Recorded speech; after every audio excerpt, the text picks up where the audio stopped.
c'est un projet que j'ai depuis un petit moment en tête. Pour tout vous dire, ça fait 2 ans que j'aurais dû le faire.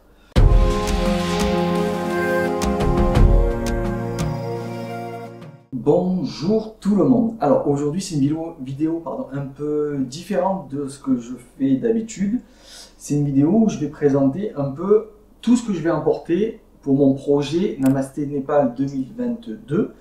On est le 8 avril et je vais partir le 22 avril pour en gros 13 jours, enfin mon parcours et mes étapes comme je les ai faites, c'est 12 jours de marche. Voilà. Donc de Bessi Sahar jusqu'à Johnson, donc ça fait je crois que c'est les 3/4 hein, du tour des Annapurna jusqu'à Johnson, et je fais un crochet par le Tilicho Lake qui est un des lacs, alors je sais pas, il y en a qui disent que c'est le plus haut lac du monde, après comment on définit le plus haut lac, ça je sais pas, bref, quoi qu'il en soit, c'est un lac qui est à une altitude supérieure que celle du Mont Blanc. Voilà, pour ça c'est dit. Donc c'est un projet que j'ai depuis un petit moment en tête. Pour tout vous dire, ça fait 2 ans que j'aurais dû le faire, mais le Covid est passé par là, c'est-à-dire que je n'ai pas pu partir à 3 jours près. Je devais partir 3 jours après le premier confinement. Donc voilà, merci monsieur Covid. Du coup, c'est pour ça que j'ai fait le GR70, parce que voilà, il fallait que je parte, je m'étais préparé, même si c'est pas du tout la même typologie de trek. Mais voilà, donc du coup, et puis après les choses de la vie font que on peut, on peut pas, on peut pas, on peut. Là, j'ai décidé d'y aller. Donc je vous dis, c'est 12 jours de marche. Moi, j'ai 3 semaines de temps, comme ça, si jamais ça me prend plus longtemps, moins, je sais pas. Je vais essayer de pas faire comme sur le GR70 où j'avais doublé des étapes. Enfin bref, j'avais prévu sur 10 jours et en 8 c'était terminé l'histoire. Je raconte pas dans quel état, mais c'était fait. Donc là, ouais, non, avec un des paramètres que je ne maîtrise pas, c'est l'altitude et l'acclimatation de mon corps à la raréfication de l'oxygène. Donc ça, c'est le seul élément que on ne sait pas. Donc aujourd'hui, le but, c'est de vous présenter tout ce que j'embarque avec moi, tout ce que je prends. Alors, je pense que c'est la liste définitive. J'en suis pas sûr parce que il y a encore quelques petits ajustements. Mais je pense que là, on est quasiment sur le final. J'avais une première liste que j'ai allégé parce que je me suis dit. Au départ, je voulais prendre des rechanges et tout ça, c'est-à-dire un t-shirt sur moi, manche courte, un t-shirt manche courte de rechange, idem pour le manche longue, et je voulais prendre des pantalons en plus d'ailleurs, ils sont là. C'est ces 3 items, donc un t-shirt manche courte, un t-shirt manche longue et un pantalon qui est un peu plus chaud. Et je me suis dit, il va falloir le porter. J'ai regardé un peu la météo, même si elles ne sont pas très précises pour l'instant. Je devrais avoir beau temps, donc ce que je me suis dit, c'est que le manche courte, je vais le garder sur la première partie du trek, et le manche longue, voilà, et puis s'il faut en laver un ou laver l'autre, j'ai toujours ma tenue de nuit, si jamais, et puis voilà, j'ai envie de le faire un peu à la Marseillaise, un peu à la on s'en balait, voilà, vous m'avez compris. Du coup, ça reste là. Autre chose que je ne sais pas si je prends, c'est les bâtons. Alors en toute logique, je devrais les prendre, mais je marche beaucoup sans bâton, moi. C'est pas spécialement bien. Tout le GR70, je l'ai fait sans bâton. C'est-à-dire que les bâtons, ils me servaient, en l'occurrence un bâton, me servait juste à monter la tente. Là, comme j'ai pas de tente, je sais pas. Je vais voir, c'est encore un peu en suspense ça. Mais je pense que je vais quand même les prendre parce qu'on n'est pas sur le même profil de rando. Un peu plus dans le dur là. Voilà, beaucoup de matériel que j'ai, c'est du matériel de chez Decathlon. Pourquoi? Ben, parce que quand on commence une activité sportive, ben, c'est le mieux pour s'équiper.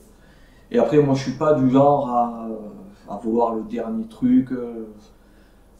Typiquement, quand ça fait le job, j'ai pas besoin d'avoir la dernière version. C'est dépenser de l'argent, à mon sens, hein, pour rien. Et surtout, j'essaie de sortir un peu de cette spirale de la surconsommation. Il y a un nouveau truc qui sort, donc il faut l'acheter, même si l'ancien, voilà, fonctionne très bien. Donc, c'est des bâtons Decathlon. Souvent aussi, ce qu'il y a à Decathlon, c'est qu'on fait le procès, c'est pas très qualitatif. Or, pas du tout. En fait, c'est sûr que si on compare Decathlon, ils ont différentes gammes. Gamme, je découvre un sport, à gamme, je suis vraiment un expert dans ce sport. Et après, moi, je prends les trucs du milieu.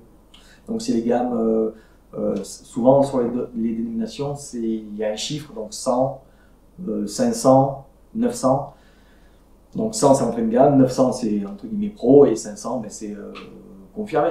Donc, moi, je pars sur 500. Donc, tout ça pour dire que ça, c'est des bâtons Decathlon, gamme 500. Ce que j'aime bien avec ces bâtons, c'est que, donc, comme tous les bâtons, ils sont réglables. Mais ceux-là, ils ont un amorti. Je ne sais pas si ça se voit bien. Hop, hop. Donc là, ils sont verrouillés. Et là, il y a un amorti. C'est un petit anti-choc. Quand on tape, ben, on ne prend pas toute la vibration dessus. Après, il y a la poignée qui descend assez bas. Donc, poignée lambda, avec la dragonne, qui est réglable. La dragonne, on peut la mettre, on peut la serrer ou pas. Et voilà, on a une prise basse pour les monter, c'est pas mal ça. Donc je pense que je partirai quand même avec. Donc ils sont en alu. Carbone, c'est bien, c'est léger, mais c'est très fragile. Et puis c'est beaucoup plus cher aussi. Et puis j'ai pas envie de pas planter le bâton parce que je me dis il va me péter dans la main. Donc ça, potentiellement, je prends. Alors, par quoi on va commencer? Ben on va commencer par le principal, par le sac. Alors, je pars avec ça fait très présentation de parfum. Avec un Osprey Talon 44, donc 44 litres. Il fait à peu près 1 kg le sac. Il est pas mal accessoirisé. Typiquement, on a ça hein, pour balancer les bâtons. On a une petite poche filet sur la bretelle. Là, je ne sais pas si ça se voit, mais on a des petites accroches, hein, une en haut, une en bas. Hein, on peut venir mettre quelque chose, on a une là, une là. On a, très important pour moi, les poches ceinture. Poche ceinture, donc c'est un... Il est confort, il y en a beaucoup plus confort, mais ce qu'il faut savoir, c'est qu'un sac à dos, il est fait pour porter un certain poids. Vous pouvez prendre le sac à dos le plus confort, le plus moelleux, tout ce que vous voulez. Si vous le chargez de trop, ben, il sera beaucoup moins confortable. Voilà, il y a une armature, un système de filet pour aérer un peu le dos. On a une poche chapeau, enfin deux, une intérieure, une extérieure, un tunnel, une poche filet extérieure. Sur les côtés, on a pour mettre les gourdes, donc il y en a une de chaque côté. Voilà, on a une ouverture, moi je voulais quand même une ouverture par le bas. Et qu'est-ce qu'il y avait d'autre? Et plein de sangles de serrage. Enfin voilà, je sais que Osprey, c'est pas pour rien s'ils sont très bons. Donc voilà pour le sac 44 litres, ça suffit amplement. Avant j'avais un 50 plus 10. Je crois. Ouais, voilà. Alors maintenant on va partir dans la... J'ai quand même ça. Alors en théorie, la période où je pars, il pleut pas trop, mais il peut pleuvoir. Donc j'ai ça en plus. Une rain cover qui n'est pas de Osprey, parce que quand on achète certains sacs Osprey, c'est pas toujours fourni. Là, je la prends, je la mets dans notre sac. je la prends avec. Ça va là. Pour continuer dans la pluie, j'ai quand même un poncho. Ça pèse un petit poids, mais vaut mieux ça que être trempé toute la journée. Celui-là, j'ai fait le test, je peux le mettre sur moi et sur le sac en même temps. Enfin, je peux englober les deux. Donc, je sais pas, je vais voir si la rain cover, je la prends aussi. Parce que si je mets le sac en dessous de ça, c'est encore mieux. Parce que la rain cover, même si vous prenez une bonne pluie, ça trempe les bretelles. Et par capillarité, forcément, ça descend et ça remonte à l'intérieur du sac. Voilà. Alors ensuite, pour les fringues, je vais partir du bas. Donc, les chaussures de rando. Donc, alors j'ai gardé l'ordinateur parce que j'ai pas de mémoire pour les noms et les poids et tout ça. Je suis avec My Lighter Pack. Donc c'est c'est pareil, un Decathlon, des EvoFit MH500. Donc elles sont waterproof, un par pierre, un bon grip. J'ai jamais eu d'ampoule. Enfin si j'ai eu une fois une ampoule, mais parce que j'ai fait dans la journée plus de 40 km. Sur le dernier jour d'un trek, 40 km avec 1800 de D+. Voilà. Pas tranquille le garçon. Donc, par pierre, j'ai pas eu d'ampoule. Enfin, elles sont imperméables. Si je trempe le pied dans l'eau, je suis mouillé, hein, forcément, mais voilà, elles sont imperméables. Après, ce qui est bien aussi avec Decathlon, j'ai eu un jour un souci avec la même paire, un défaut de fabrication. La couture ici avait sauté pendant un rando. Vous allez chez Decathlon, sans ticket, sans rien du tout. Vous donnez la chaussure, ils vous en donnent des nouvelles. C'est ce qui s'est passé pour moi en tout cas. Donc, beaucoup de marques le font, hein, mais voilà, c'est un petit truc en plus. Non seulement ça coûte pas un bras, et en plus, ça peut être changé. Ensuite, alors ça, c'est la première fois que je pars avec. Sur le GR70, j'avais pas de chaussures de soir. Là, j'en ai pris, parce que sur le GR70, j'étais pieds nus, voilà, dans le camping, dans la forêt, on s'en fout. Là, il fait un peu plus frais quand même, en altitude. Donc j'ai pris ça. J'ai vu Nico de Trek Attitude. Et je me suis dit, pourquoi pas, tant que ça fait le taf. Alors après, moi, je suis aussi pas à avoir les dernières vestes, les dernières chaussures. Je m'en fous, tant que ça fait le job, voilà. Donc, effectivement, c'est impinable, mais pour aller à la douche, pour aller en fin de journée, sortir des chaussures de rando, c'est très bien. Ça fait le taf. Mais bon, voilà. T'as pas de dégaine avec ça. Hein. Ça n'est pas de pécho avec ça. Hein. Ça c'est pour le soir. Quoique, certains sauront l'anecdote à laquelle je pense. Ensuite, pour continuer sur les fringues.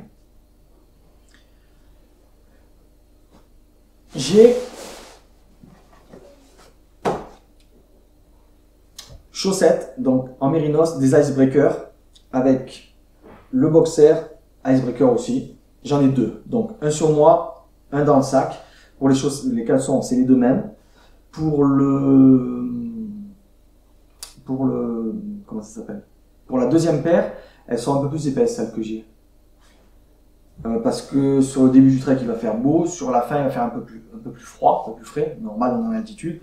Donc du coup, j'ai réfléchi aussi comme ça. Donc c'est pour ça que je ne vais pas prendre des rechanges, parce que sur le début du trek, je vais être en t-shirt, mérinos. Donc 3-4 jours, ça le fait, hein, sans problème. Chaussettes, pareil, et boxers, pareil. Et au pire des cas, j'ai les jumeaux dans le sac qui me permettent de les changer.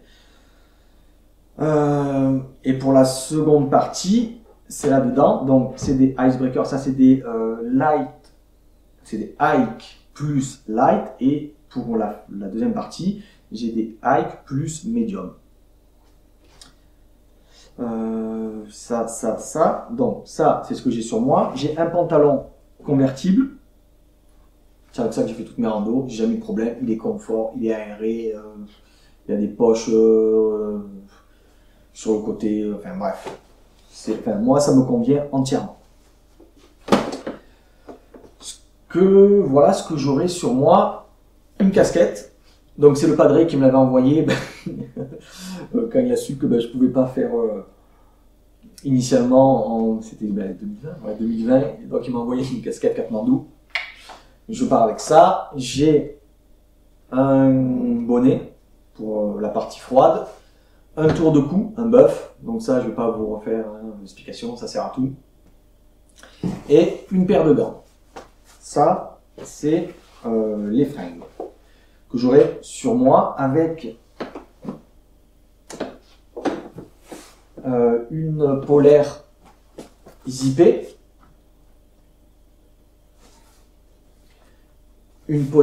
donc celle-là c'est pareil, de chez Decathlon. Quand je pars faire le Ventoux dans la neige, je pars qu'avec ça, donc je me dis que ça le fait. Il y a une capuche qui sert plus de coupe-vent honnêtement, et qui sert aussi, du coup ça rembourre le col, et ça me prend bien, je sais quand j'ai ça, elle est bien ajustée au corps, j'ai rarement eu froid. On a des renforts, c'est pas la même matière, c'est pas de la polaire, c'est du synthétique là, pour les épaules. Elle est aérée en dessous des bras, elle est aérée à l'arrière. Hop. On a deux poches, des poches classiques, et pareil sur le bas, sur l'arrière et le bas, on est sur du synthétique, c'est là où il y a les frottements avec le sac. Donc voilà pour ce que j'aurai sur moi. Ça c'est ce que j'aurai sur moi. Mes affaires de rechange. Alors, moi je compartimente un peu tout. Ah oui, ce que j'aurai en plus, je vais avoir ça. Ça c'est une veste qui est donnée pour moins 10. Ça pèse lourd, mais ça pèse 750 grammes quand même. C'est le même poids que le duvet. Mais bon, c'est donné pour du moins 10. Je me dis, je vais quand même passer un col à plus de 5400 mètres. Et je vais être au-dessus du Mont Blanc pendant 3, 4, 5 jours peut-être. Je sais pas en fonction. Donc je me dis, je la prends, elle est imperméable, elle est chaude, elle est rembourrée en polaire dans le dos. Voilà. J'ai quand même aussi une petite doudoune. Donc ça, tant je ne vais même pas m'en servir, mais je préfère quand même la prendre. Ça voilà. Pour le statique ou début, fin de journée, j'ai ma doudoune. Donc c'est pareil, c'est une fork là, de chez Decathlon. Ça prend pas de place, ça pèse 250 grammes je crois. Je la prends quand même. Voilà, couplée avec la polaire, ça sert de coupe-vent, bon, pas pour l'eau, mais voilà. Ça je l'ai, c'est la polaire. Et la polaire, c'est la doudoune, enfin, c'est un des classiques du randonneur, la doudoune. Ensuite, dans les habits, tout est là. Alors, moi, je compartimente tout. Comme ça, dans le sac, je sais où va quoi, il n'y a rien qui traîne. Ça, c'est des poches, pas isothermes, c'est des poches pour l'eau. Ah putain, je trouve plus le mot. Bref, vous avez compris. Imperméable. Avec un système de roll top. Hop, hop. Et là-dedans, j'ai tout mon linge de rechange. Et mes vêtements de nuit. Alors, en veste de rechange, donc, première partie du trek, j'ai un t-shirt. Deuxième partie, j'ai ça. Pareil, c'est un t-shirt, c'est du mérinos avec un zip 3/4, une petite poche. Et ce qu'il y a de bien dans celui-là, c'est que on a un passe-pouce. Moi, je sais que j'aime bien. Alors, si je trouve le bon, voilà. Mais bon. Donc, ça fait ça, ça vient me prendre quand même bien la main. Là, je ne sais pas si on voit, mais c'est, on dirait que c'est alvéolé. Donc, enfin, on dirait que c'est alvéolé. Donc c'est du mérinos, et ça ce sera pour la seconde partie du trek.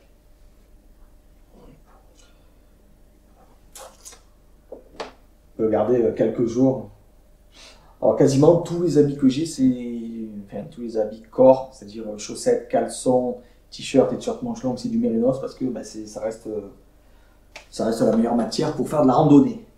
Donc j'ai ça pour la deuxième partie, et je pourrais alterner avec l'autre, quand je lave un, je lave l'autre. J'ai le deuxième boxer Icebreaker en mérinos, c'est le modèle Anatomica. J'ai ça, c'est des chaussettes pour la nuit, parce que je veux dissocier jour-nuit, je ne veux pas me coucher crasseux quand même. Après un brin de toilette, je veux me changer. Pour la nuit, donc j'ai un collant long et un haut, pareil, c'est du mérinos. Le collant bas et ça, si jamais j'ai froid, je peux le mettre en dessous du pantalon pour commencer la journée. Et puis me changer après. Hein. Donc voilà, le but c'est de l'avoir pour dormir, pas dormir habillé ou à poil. Et la deuxième paire de chaussettes, Icebreaker toujours, en mérinos, celle-là elle est un peu plus épaisse, que je vais utiliser couplée avec ça pour la deuxième partie du trek. Donc ça c'était la partie fringues. Alors, j'ai des pochettes comme ça, hein, c'est des pochettes, c'est pas de la marque, je crois que j'ai acheté ça je sais même pas, sur Amazon je crois. On a les coutures qui sont imperméabilisées, etc. Donc je sais pas vous faire le truc. Hein. Hop, ça tourne, c'est un roll top. Hein. Un roll up, un roll top. Et voilà, c'est imperméable. Donc j'en avais 3, j'en ai racheté 3 pour avoir des tailles différentes. Donc ça c'est une de 8 litres. Dans la 8 litres, je mets tout mon linge. Avec ça. Et ça. Pour la partie fringues, on est bon. On va faire partie nuit. Alors.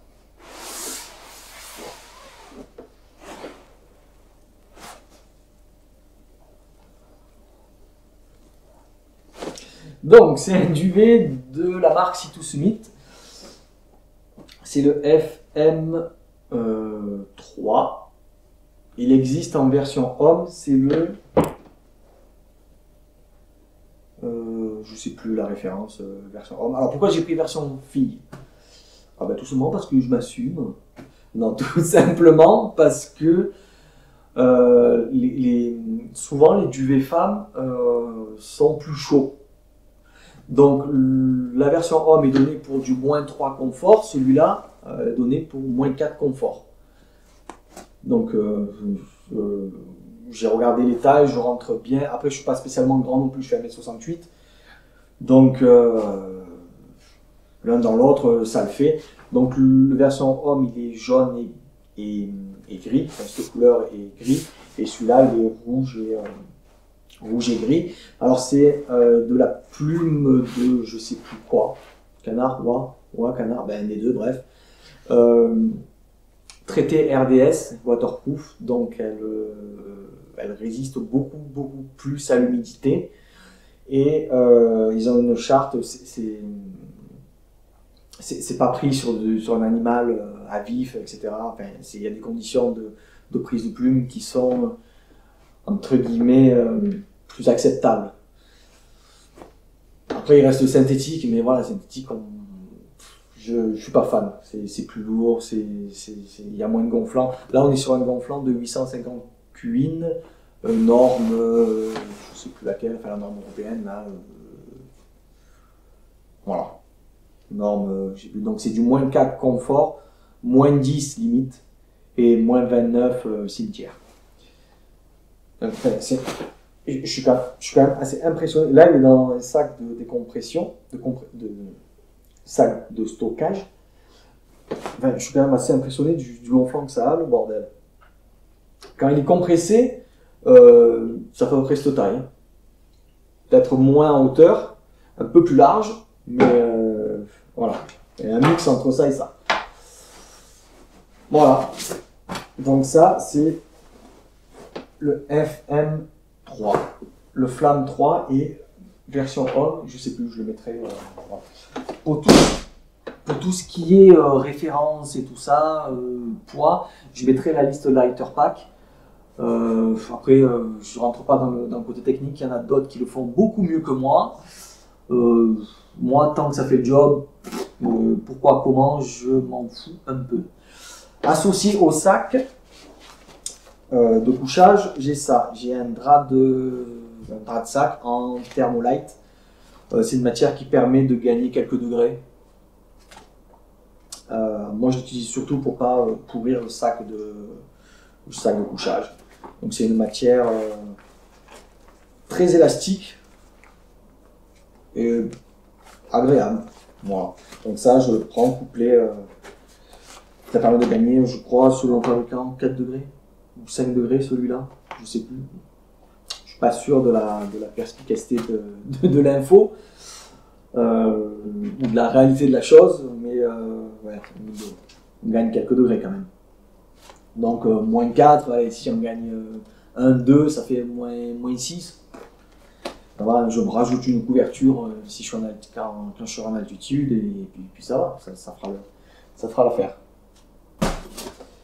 Voilà pour la partie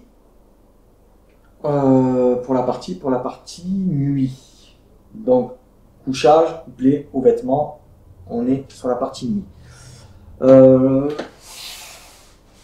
Alors je vais maintenant présenter ces deux pochettes et un peu tout ce bazar. On va commencer par la pochette hygiène, un minimum. Donc pareil, j'ai compartimenté dans ça. Donc là-dedans, j'ai une serviette en microfibre, une brosse à dents, un dentifrice, un savon d'Alep, des lingettes, et qu'est-ce que j'ai d'autre? Je crois que c'est tout. C'est tout. Ah oui, papier WC et, pour démarrer en tout cas, papier WC et mouchoir. Donc tout est là-dedans. Il y en a pour... en termes de poids, ça pèse... Je sais pas. Ça pèse, si j'ai noté, ça doit peser 360 grammes, quelque chose comme ça. Bref, alors pareil, même principe, on ouvre, donc le papier WC est mis dans un ziploc, évidemment, des mouchoirs, des trucs de dentifrice comme ça, là, des échantillons, un petit sac de poubelle, ça sert toujours, du savon d'Alep, avec ça c'est multifonction, ça fait cheveux, corps, dentifrice, vaisselle, linge, c'est la folie. Des lingettes et une microfibre. Bon, hein, vous savez ce que c'est des lingettes et vous savez ce que c'est de la microfibre. Ça dégage. Qui se rapproche, on a la trousse de soins. Alors, ça peut paraître gros. Je pars en France, hein, je pars pas avec un truc aussi gros. Mais je pars pas en France. Je pars à l'autre bout du monde, faire quelque chose que j'ai jamais fait, à des altitudes que j'ai jamais fait. Donc j'embarque quelque chose d'assez complet. Alors après, ce qu'il faut savoir, c'est que c'est bien que ce soit complet, mais il faut savoir à quoi ça sert chaque chose qu'il y a dedans. Moi, j'ai deux brevets secouristes, donc le PSC 1, le premier secours civique, je crois que ça s'appelle. C'est ce que tout le monde devrait avoir à minima. C'est j'arrive sur un accident, qu'est-ce que je fais? Ça devrait être obligatoire, je comprends pas pourquoi ça l'est pas. Et après, moi j'ai le PSE 1 qui est le premier secours en équipe. Bref, je raconte ma life, on s'en fout, c'est pas le sujet. Du coup, je sais quoi prendre et pourquoi prendre. Typiquement, j'ai pas pris de pansement israélien. Des fois, j'en vois, ils ont des... Bref, on va pas en parler, mais on n'est pas en situation de combat non plus. On n'est pas... on est en France. Voilà. Donc, deux parties. Donc, la couverture de survie. Alors, une couverture de survie, ça a deux côtés. Je sais pas si grand monde... Enfin, c'est visible, mais il faut savoir comment s'en servir. Alors, il y a un moyen mémotechnique que mon formateur m'avait appris, nous avait donné. C'est le côté jaune à l'extérieur. Donc, on se couvre de soleil. Donc, ça, c'est pour quand on a froid. Et le côté argenté à l'extérieur, on se couvre de neige quand on a chaud. Argenté, neige, soleil, doré. Voilà, c'est le moyen mémotechnique pour savoir dans quel sens on la met. Et il ne faut pas juste la mettre comme ça. Il faut prendre la tête, englober la tête, faire un nœud dans un coin pour faire un genre de capuche et tout ça. Bon, bref, c'est pas le sujet. Donc, un côté soin externe et l'autre côté Perros, soin interne. Donc, là-dedans, j'ai des pansements, des compresses, de la colle, ça aussi. Après, ça, il faut savoir s'en servir. Hein. Si vous avez une plaie ouverte, on désinfecte bien. Après, on met la colle. Ça tient mieux que les strips. Parce que les strips, si ça saigne, le sang fait décoller le strip. Ça, des gants, toujours utiles. Un Gesco, ça c'est aussi super utile. Et pour la partie Perros interne, donc, alors la majeure partie, ça se trouve en pharmacie. Enfin, ça, la majeure partie, oui, médicaments, ça se trouve en pharmacie. Mais c'est c'est listé, c'est sur ordonnance, donc il faudra une prescription du médecin. Donc, un antiémétique contre les nausées, un antidiarrhéique, du Spasfon, ça n'a pas spécialement besoin d'ordonnance, un antibio à large spectre, d'accord, un antibio classique, hein, de l'amoxicilline. Moi, j'ai pris du Diamox pour le mal des montagnes. Ça aussi, c'est à voir avec votre médecin en fonction de vous, hein, comment l'utiliser. Diamox, après j'ai de l'arnica pour les fins de journée, j'ai des petits... Demandez à votre pharmacien, ils sont gentils les pharmaciens, des échantillons typiquement de dentifrice, vous partez, vous prenez pas de dentifrice, de gel, ça c'est un gel calmant par le froid, après une journée dure, et voilà, des médicaments, bref. Prenez aussi des dosettes comme ça. Ça, c'est des dosettes de désinfectants et des dosettes de sérum phi. Ça sert toujours de sérum phi. Les désinfectants, ça évite de se prendre un gros flacon comme ça. Vous en avez 2 ou 3, ça suffit amplement. Vous n'allez pas vous fracasser la gueule toute la journée. J'espère pas. Et voilà. Donc, et voilà, les médicaments, faites un point avec votre médecin. Il sera. Moi, je sais que je suis un peu migraineux, donc j'ai des traitements antimigraineux spécifiques associé à ça, qui est de la menthe poivrée. Quand je sens que ça arrive, un peu sur les tempes, et puis souvent ça marche. Donc ça, voilà pourquoi elle est aussi grosse. Qu'est-ce que c'est le truc? Ah, ça commence les problèmes. Ouais, faire un point avec le médecin pour savoir quoi prendre. En tout cas, si vous allez balader à côté de la maison, on s'en fout de ça. Mais si vous partez à l'étranger sur des trucs un peu plus longs, une semaine, 10 jours, ouais, faites un point avec le médecin pour qu'il vous prescrive le minimum. Et allez voir votre pharmacien pour lui gratter des échantillons. Donc toujours dans le... Voilà. Ça c'est un stérium, c'est un gel hydroalcoolique. Ça, je l'aurai dans la poche abdos, avec ça, avec un stick à lèvres, hein, et un stick pour le soleil. Pareil, ça c'est, au lieu de se mettre de la crème, de se tartiner, on n'en a pas dans les mains, ça, et on colorie, tac, tac, tac, tac, tac, c'est bon pour le visage. Ça, c'était tout ce qui était soins, beauté. Ensuite, alors, pour l'eau, pour le système d'eau, je pars avec ça. Alors j'ai réfléchi, j'ai acheté des trucs que je vais pas me servir, mais c'est pas grave. Au début, je voulais prendre une poche à eau. Alors, prendre une poche à eau parce que j'aime bien, ça me saoule voilà, j'ai le tuyau et hop, je bois directement.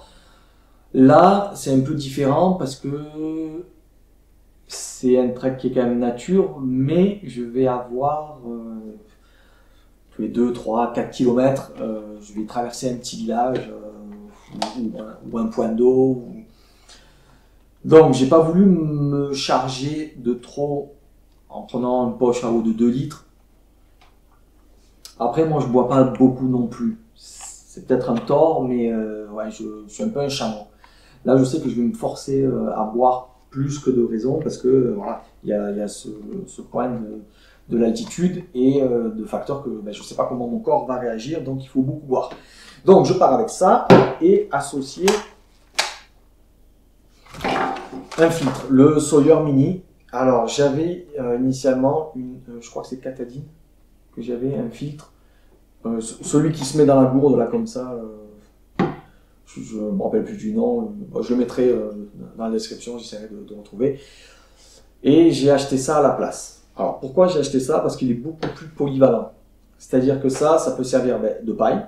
D'ailleurs, il est vendu avec une petite paille que vous mettez et à boire directement dans le cours d'eau. Enfin, dans ce sens plutôt, directement dans le cours d'eau. On peut le mettre sur une bouteille d'eau typique, hein, une bouteille de coca, hein, ça se visse, il n'y a pas de vis ici. Pas sur celle-là parce que c'est pas le même goulot, justement je voulais un goulot plus gros. Je peux venir plugger le tuyau de la poche à eau, ce qui fait que j'ai mon filtre qui balade comme ça. Et moi, comment je vais l'utiliser? Donc peut-être directement comme ça, ou alors avec cette poche qui va servir de récipient d'accueil d'eau sale. On visse comme ça et je viens remplir ma gourde. Donc voilà. Par contre, là c'est neuf. Hein. Par contre, une fois que c'est utilisé en récipient d'eau sale, il ne faut plus boire dedans. Il faut bien distinguer eau sale, eau propre. Et pas se dire, bah tiens, je vais boire, même si c'est filtré. Hein, typiquement, c'est quand même filtré si je le bois. Mais bon, on va pas tenter le diable. Hein. Donc voilà pourquoi j'ai pris ça. En plus, c'est quand même assez léger. C'est compact. Ça pèse. Le filtre et la poche, là, ça pèse 59 grammes. Ouais, 60 grammes. Voilà pourquoi je pars avec ça.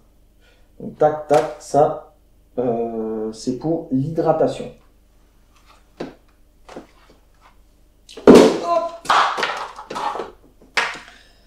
Ensuite, j'ai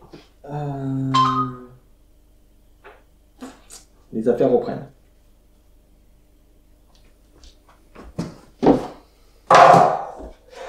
C'est bon. Donc, on en était où? Ah oui, ça.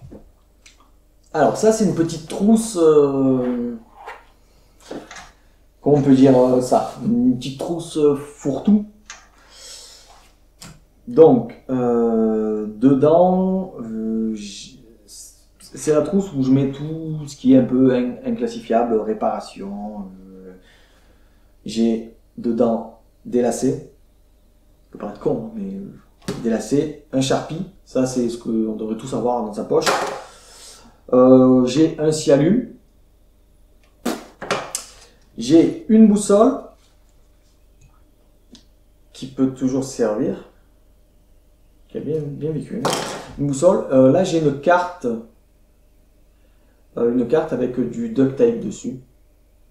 Ça, c'est à voir aussi. J'ai un couteau dériselant, des piles de rechange pour la frontale, un peu de corde, hein, si je dois étendre mon linge, et donc une petite loupiote. Voilà, ça. Et de quoi allumer un feu, c'est-à-dire que j'ai des allumes-feu de barbecue mis dans quelque chose d'étanche, un briquet avec encore du chatterton, du duct tape dessus, et deux bougies, on appelle ça les bougies chauffe-plat.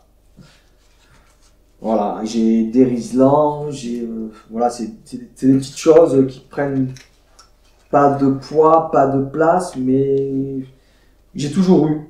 C'est des choses qu'on espère ne jamais avoir besoin. Bon, typiquement, Le couteau, voilà, ça c'est un, comment ça s'appelle, un Dijou.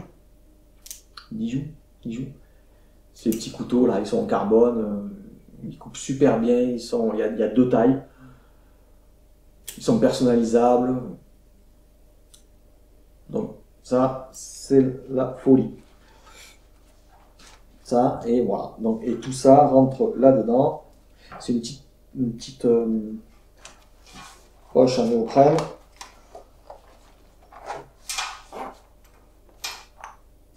C'est un peu la moitié. Voilà, c'est quand je pars avec la tente et le matelas, j'ai en plus le kit de réparation du matelas dedans.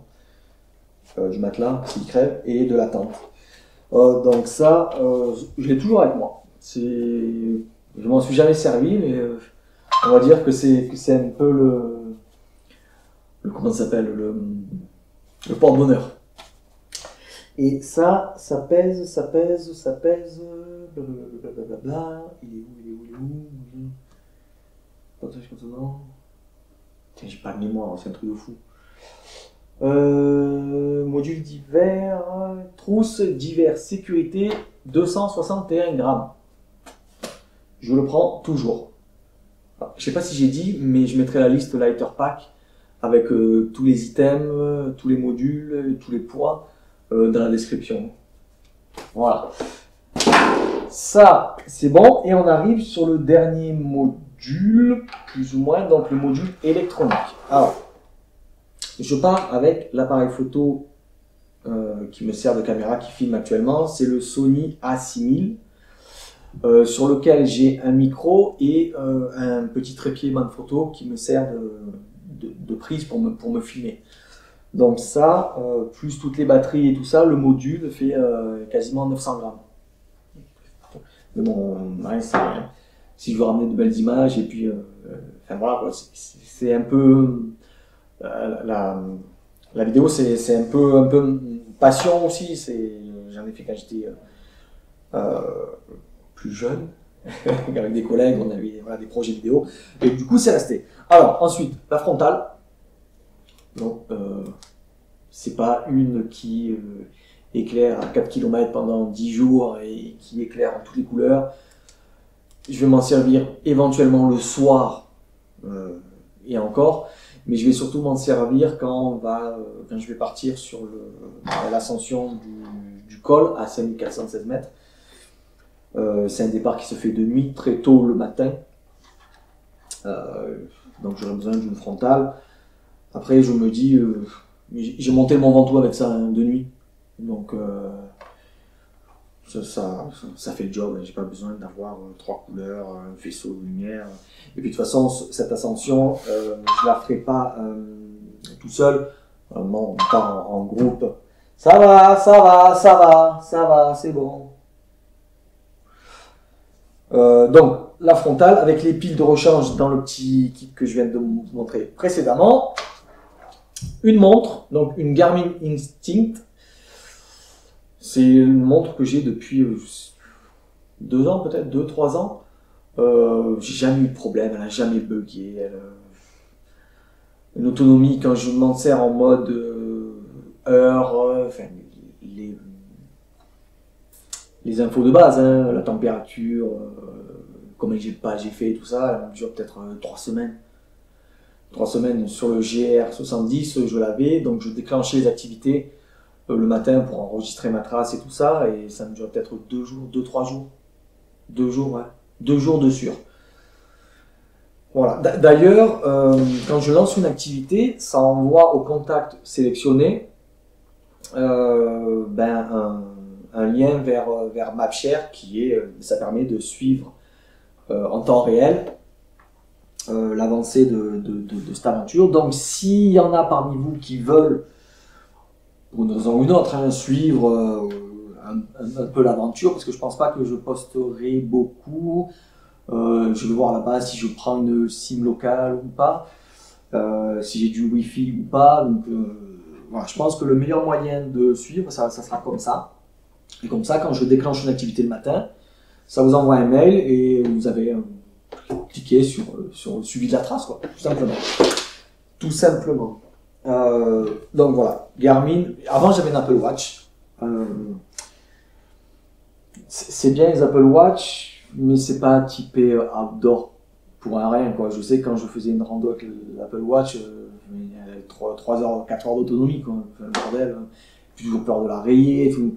Là, celle-là, elle est normée militaire, hein, donc c'est-à-dire, je peux la mettre au congélateur, elle fonctionne toujours.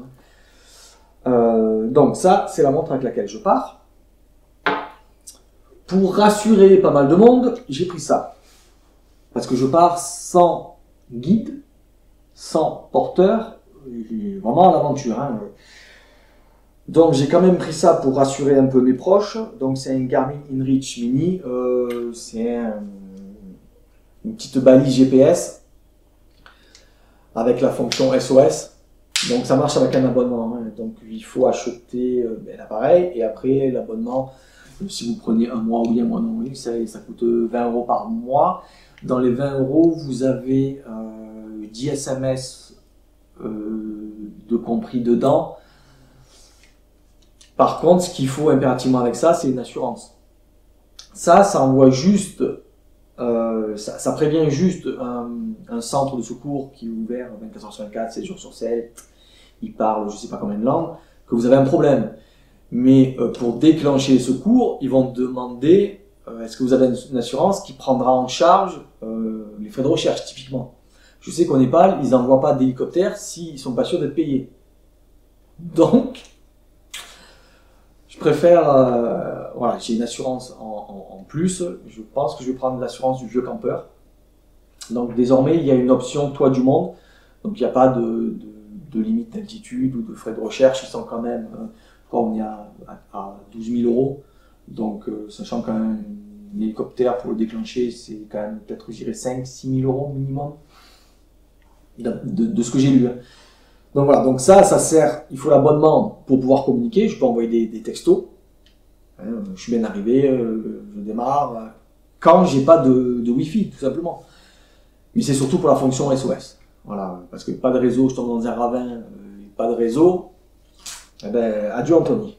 Donc là, c'est avec la fonction SOS qui est là, donc il y a un petit cache, on appuie, ça déclenche, voilà, je l'aurai là, je pense. Sur les trucs que je vous ai montré tout à l'heure. Voilà, je ne sais pas si je le garderai. Ça marche sur le service Iridium, donc c'est le réseau satellitaire. Voilà pour le côté technique. Donc, je termine le côté, je termine le module, pardon, électronique avec, pareil, une nouvelle petite pochette. Où dedans j'ai toutes mes batteries, la power bank, alors batterie, power bank, les câbles, Alors pour le protéger de l'eau, ben, toujours dans cette petite pochette. Et en plus,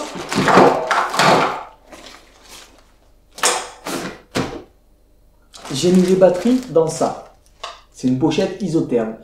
Alors, j'ai fait le test la dernière fois que je suis sorti. J'ai mis une batterie dans mon sac et une batterie là-dedans dans mon sac également. C'est des batteries que j'ai pas utilisées, qui étaient chargées à 100%. Je les ai débranchées en même temps, etc. Et ben celle qui était là-dedans a beaucoup moins subi le froid que celle qui était directement dans mon sac. C'est-à-dire que ben, elle a perdu beaucoup moins d'autonomie. Donc, comme je vais quand même partir dans un endroit où il fait frais, ben j'aurai ça pour protéger un peu mes batteries. Donc je pars avec 2 batteries supplémentaires. Donc j'ai une power bank de 20 000 mAh. Donc ça me sert à recharger le téléphone, l'appareil photo, le Garmin et la montre. Et puis après, quand c'est vide, ben, je recharge ça. J'ai une prise secteur avec 3 USB, ce qui me permet de charger 3 choses à la fois, c'est-à-dire ben, téléphone, batterie, powerbank ou batterie montre ou enfin. Et là j'ai les jeux de câbles. Donc le téléphone lui se recharge en USB type C, donc il y a le petit adaptateur. Le reste se recharge avec du micro USB, je crois que ça s'appelle. Micro USB, ouais. Et la montre, elle a un câble différent qui vient se mettre à l'arrière de la montre, donc qui est là-bas, là, que j'ai pas sur moi. Donc je pars avec ça, ça, ça. En termes de carte SD, j'en ai une, deux, trois, quatre, cinq. Je pense que ça devrait suffire. La grosse qui est en train de filmer, la carte SD. C'est une 128 Go et je peux filmer 11 heures, quelque chose comme ça, 11 heures en continu. Donc quand j'ai fait le GR70 sur 8 jours, je sais même pas si j'ai fait la moitié. Donc j'en prends quand même en rechange. 2 batteries pour l'appareil photo, la 6000 de Sony. Donc ça me fait 3 batteries, je vais peut-être en prendre une quatrième. Voilà, celle qui filme, c'est l'original de Sony, elle fait 1020 mAh, je crois. Et celle-là, elles font 1300 mAh, donc je pense que je vais en prendre une de, je crois que ça existe en 1600 ou 1800 mAh, donc une plus grosse. Et j'aurai 4 batteries, je pense que ça suffit amplement. Parce que quand même, enfin, tous les soirs, je vais dormir en loge, donc j'aurai un point d'électricité. Voilà, en disant ça, je sais même pas si je vais acheter une quatrième, pardon. Donc ça et un petit chiffon là, pour nettoyer le bordel. Les écrans, ça, c'est fait. En termes d'électronique, donc je pars avec le téléphone, un nouveau que j'ai acheté. Parce que en 30, ben je vous dis pas en 30 combien d'années, c'est le premier téléphone que je fais tomber et que je casse l'écran. Bon, après j'avais, il tenait plus trop la batterie non plus, donc j'en ai pris un qui est typé outdoor. Je remarque que je suis de plus en plus sensible au consommé français, on peut dire ça. Donc ça c'est une marque française, ils sont basés à Aix-en-Provence, tout le R&D, la communication, en gros le siège social est basé en France, à Aix. Je crois qu'ils emploient à peu près 150 personnes en France. Bien évidemment, c'est fabriqué en Chine, hein. Mais voilà, il y a déjà ça. Et c'est des téléphones qui sont très résistants. Ils sont vraiment typés outdoor. D'ailleurs, ils avaient un partenariat avec Mike Horn. Donc, je suppose, voilà, ils sont très bons en communication, que voilà. Mais pour l'avoir en main, on sent que c'est quelque chose de solide. Il sort de révision, je l'ai acheté en occasion, en occasion, le vendeur m'a fourni la facture, j'ai envoyé au SAV, ils me l'ont renvoyé, ils avaient changé je sais pas quoi, enfin bref. Voilà, ça aussi, un SAV français, vous envoyez le bordel, ça ne coûte même pas l'envoi. Voilà pour tout ce qui est électronique. En plus, ben, je vais avoir une paire de lunettes, hein, typiquement des Ray-Ban, donc j'en ai 2 paires de Ray-Ban, une neuve et une moins neuve. Ah, mais tiens, ça, je pense que je peux l'enlever, puisque j'ai celui de là-bas. Celles-ci ont un peu vécu. Mais je n'ai pas utilisé les neuves pour partir là-bas. Donc, dans sa petite poche, pareil, offert par mon pharmacien. Et j'ai ça. Donc, ça, c'est un porte-monnaie, portefeuille de voyage. Parce que je ne vais pas partir avec mon portefeuille civil.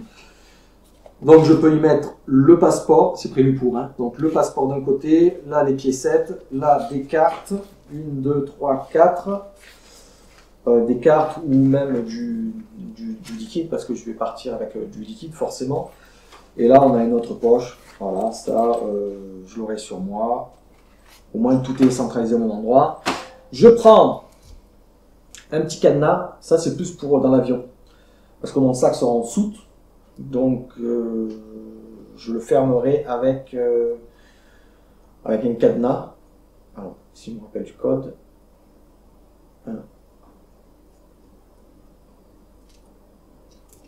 C'est bon. Donc, ce genre de cadenas a un code. C'est des cadenas. Alors, il y a des cadenas qui peuvent passer à l'aéroport avec ce petit logo là. Je ne sais pas si on le voit. J'ai pas envie de me lever. Il y a des des cadenas spécifiques aéroports parce que les aéroports ont les clés, c'est des clés universelles. Avec ça, j'ai un petit câble. Ça se coupe, hein. Mais c'est mieux que rien. Et ça, je sais pas, c'est un petit mousqueton. Et pareil, j'ai un petit mousqueton. Il est tout petit. Tout petit, tout petit. Hop. C'est un mousqueton, si tout se met, il était livré avec le sac. Donc c'est pour, je pense, le suspendre. Je pense. Hein. Hop. Pour le suspendre comme ça. Tu vois, je ne sais rien. Pour le ranger. Ouais, c'est bon, dire comme il est petit. Donc je pars avec ça aussi. Et ça, on va dire c'est plus de la décoration qu'autre chose. Donc, en conclusion, on arrive à la fin de la vidéo. Je vous ai présenté tout ce que je voulais vous présenter. Je mettrai quand même ma liste Lighter Pack en description de la vidéo. Comme ça, vous pourrez aller voir tous les items que j'embarque. Je pense rien avoir oublié. Alors après, j'ai été assez large.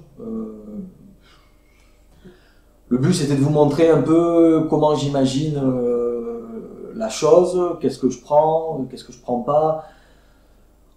Tout ce qui est description technique, les prix, les poids, les ci, les là, vous aurez la Lighter Pack.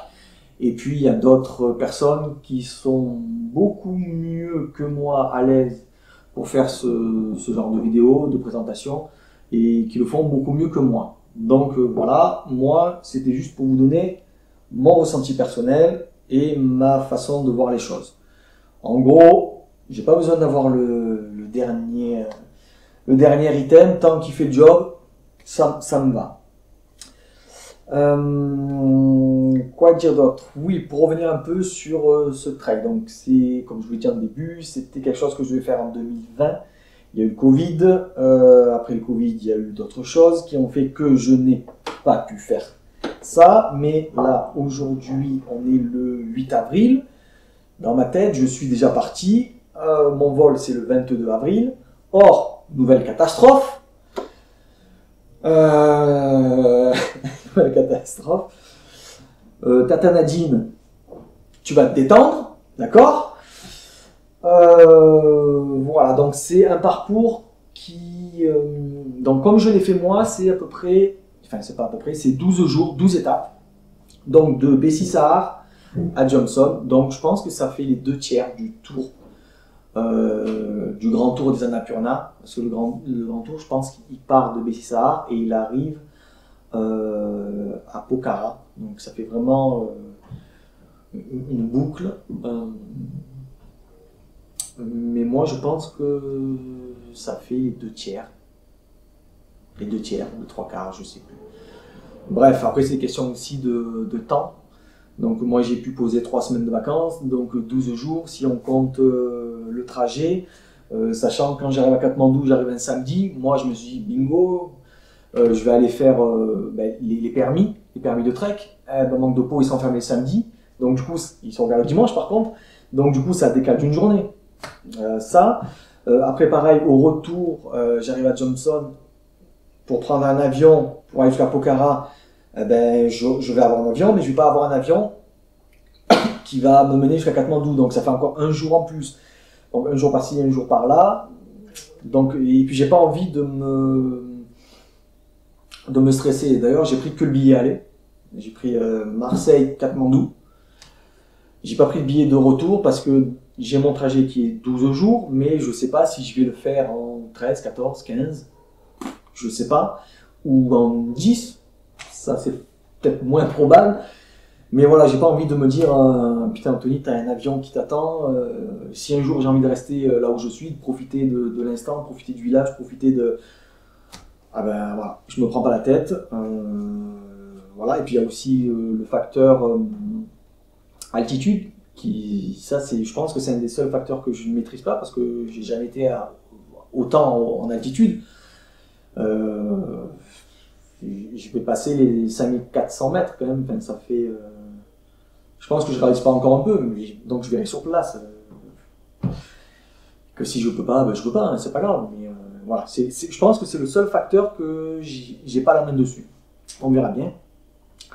Voilà. Qu'est-ce que je peux vous dire d'autre? Oui, ma liste. Donc je la mettrai, mais en gros, tout ce qu'il y a là, on est à 10 kg 700. Tout ce qu'il y a là. Ce qui veut dire qu'on a un poids, j'ai un poids de base de 6 kg 429 précisément. Parce qu'il y a ce que je porte sur moi, ça c'est pas complet dans le base weight. Mais voilà, je voulais un base weight de 8 kg. Là, je suis arrivé à 6 kg et demi. Je suis content. Bon, après, j'ai enlevé des trucs aussi. Hein. Les changes et tout ça. Enfin, entre guillemets, les changes supplémentaires. Voilà. Je pense que j'ai fait le tour. S'il y a des questions, ben, posez-moi-les en commentaire. Je me ferai un plaisir d'y répondre. Pour ceux qui veulent peut-être suivre l'aventure entre guillemets au jour le jour, je vais je vais essayer de mettre en place un suivi quotidien, c'est-à-dire que j'envoie un lien, quand je déclenche une activité avec la montre, j'envoie un lien qui redirige vers un mapshare et on me suit à la trace, entre guillemets. Donc pour ça, s'il y en a qui sont intéressés, n'hésitez pas à me contacter. Je pense que le plus simple, c'est par Instagram. Puis voilà. Je pense que je communiquerai aussi plus par Instagram au jour le jour. Parce que je pense que ce sera le plus simple. Qu'est-ce que je peux vous dire d'autre? Eh bien, je ne sais rien. Donc, au lieu de dire... voilà, c'était le mot de la fin. Voilà, donc ceux qui veulent me suivre sur Instagram, vous pouvez. Suivre l'aventure, ce sera plus simple.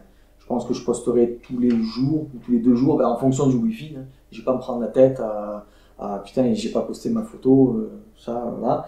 En termes de vidéos, je pense que je ferai comme sur le GR70, une vidéo par étape, c'est-à-dire en gros une vidéo par jour de trek. Que je ferai en retour, évidemment. Et voilà. Bon, mais sur ce, je vais arrêter cette vidéo là. Je pense que c'est pas mal. J'espère que ça sera pas trop long. J'ai pas le retour, mais on va essayer de condenser. Hein. Pas trop raconter ma vie non plus. Et puis voilà. Donc, je vous dis à bientôt et à plus.